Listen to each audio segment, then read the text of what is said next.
Hey everyone, and welcome back to What Did I Miss? Where today I have some new information about the upcoming Fallout live-action series that is being produced by Amazon Studios. We have not heard much from the studio or the cast since filming was wrapped earlier this year, and expect that to continue, at least until the actors and writers strike is resolved, and I'm going to talk about how that may affect the release of this series. Luckily, there continue to be pictures leaked to the public from the filming of the show, and this most recent leak may tell us more about the story than any other, including something that could link the show back to a major location from the first and second Fallout game.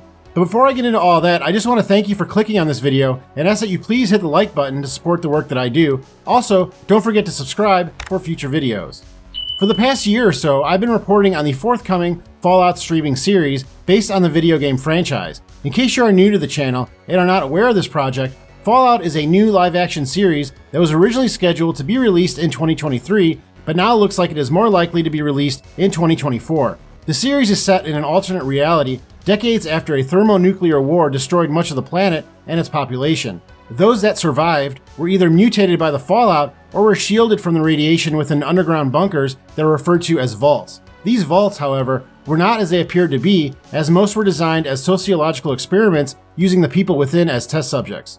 The various games that have taken place in this universe span hundreds of years and are set in different areas around the now devastated United States. This live-action series is reported to be set on the west coast of the country, which lines up with some of the early games in the series.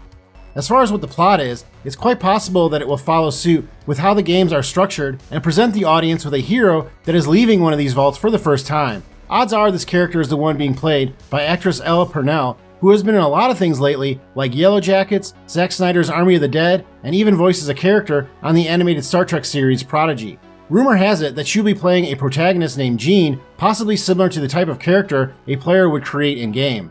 The two other big names attached to this cast promise to be major players and possibly antagonists within this world, and those are Walton Goggins and Kyle MacLachlan. Walton Goggins is being billed as one of the two leads in the series alongside Miss Purnell, and will be playing a character that is known as a ghoul, or someone that survived the nuclear war on the surface and has been disfigured and mutated because of it. Walton Goggins is one of my favorite actors, and I expect his character to be one of the highlights of the show.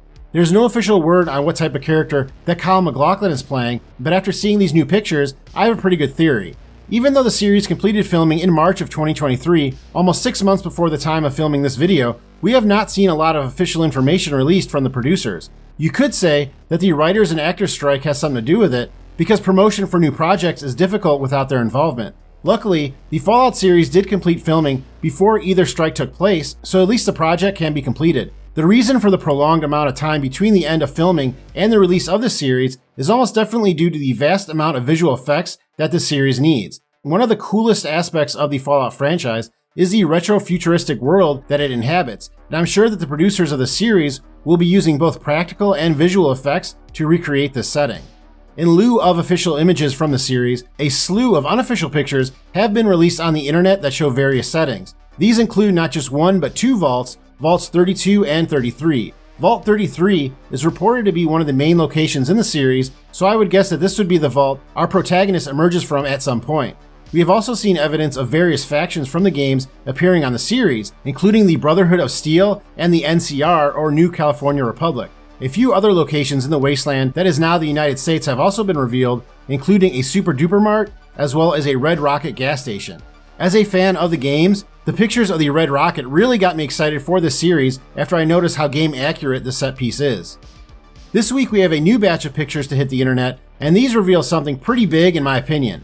These pictures were actually grabbed from a short video that was posted of the filming of the Fallout series. Now if you're wondering how are there videos of them filming this series if filming on the show supposedly ended in March and there is currently a strike going on, don't worry about it, because the person who posted this video stated that it was originally taken earlier in the year when the series was actually filming. From the pictures you can see a character on the steps of a large building holding what looks like a gun that has been taped together, possibly a laser rifle or musket of some sort. The outfit they are wearing looks very much like the Brotherhood of Steel Under Armour outfit from Fallout 4, similar to what Knight Reese is wearing in the Cambridge police station. There is a good possibility also this character is a scribe for the Brotherhood of Steel, or someone that scouts locations for various purposes for the faction. Behind the character is a large logo painted on the ground that fans of the games will quickly recognize as that of Vault-Tec, one of the antagonists in the game universe.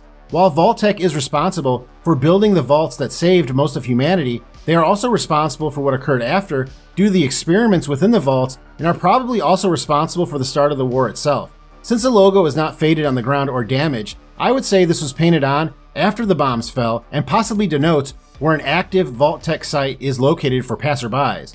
But what is really interesting is this van that is parked outside the site and the logo that it has on its side, which reads Hawthorne Medical Laboratories, a division of Vault-Tec Corporation. Hawthorne Medical Laboratories is not in any Fallout game, but I have a theory as to what organization this new one could be standing in for. I believe that Hawthorne Medical Labs is this series' version of an entity from the first 2 Fallout games named WestTech, which is responsible for the development of power armor and the FEV virus. As you can see from the picture, they use an atom as part of their logo, and an atom along with nuclear fission power is not just vital to the functionality of power armor, but it is also responsible for many of the mutations that came after the war.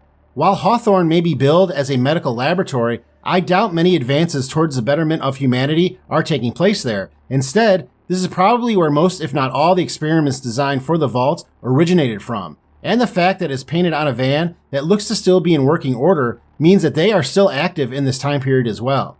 In the games Fallout 1 and Fallout 2, WestTech is shown to be responsible for, among other things, the Forced Evolutionary Virus, or FEV. This artificial virus was designed to mutate human beings down to their DNA and eventually created some of the greatest horrors seen in the wasteland. The most common creation are super mutants, who are humans who survived the war but were then exposed to the virus and are made into mostly mindless, rage-filled giants. These experiments escape from within a location known as the Mariposa Military Base, which also acts as a headquarters for the remnants of WestTech. So why do I think Hawthorne Lab is actually WestTech?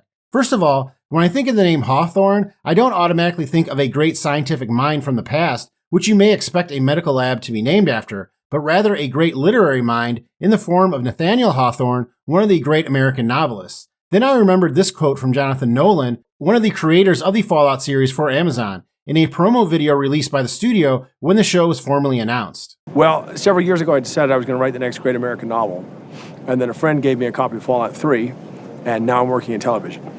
If Jonathan Nolan was set to write the great American novel, then he is at least aware of Nathaniel Hawthorne and more likely is a huge fan of his work. Hawthorne is known for many things, including his use of allegory and symbolism in his works. One of his most famous quotes is about a butterfly that reads, "Happiness is like a butterfly which, when pursued, is always beyond our grasp, but if you will sit down quietly, may alight upon you." I just mentioned how Mariposa Military Base was a major location in the games, and Mariposa is Spanish for butterfly. So it is very likely that series creator Jonathan Nolan chose the name Hawthorne Medical Lab as a replacement for WestTech and chose the name as a nod to one of the greatest writers in our history. Bethesda, the studio behind Fallout 3, Fallout 4, and Fallout 76, among other games, are also one of the producers of the Amazon series. But they did not produce the first few Fallout games, so if they want to use anything from the earlier games, they would probably have to pay a royalty to the creators of those games or someone else. But if they come up with a new name for an organization that no one will really miss and is easily explained away, then that makes dollars and cents for Amazon. Either way, I'm excited to see all these different factions, and I would not be angry if 1 or 2 new ones are created for the live-action series. While the show is definitely not following the events of any one game, it does look to already be establishing its own world from the set photos that we have seen. And while I'm eager to see things that I recognize, I do want to be surprised too. If Hawthorne Medical Labs are part of Vault-Tec and are still active, there's a very good chance that Kyle MacLachlan's character is somehow involved. Since he was cast, I have guessed that he is playing some type of scientist due to the type of roles that he is known for, and making him the head of this new organization would make sense, since he's the type of actor who can look straight-laced on the outside, but be driven by much more sinister motives. Well, that is all I have this time, but let me know in the comments if I missed anything. Thank you very much for watching this video. Please hit that like button to help support the work that I do, and I'll see you next time on What Did I Miss?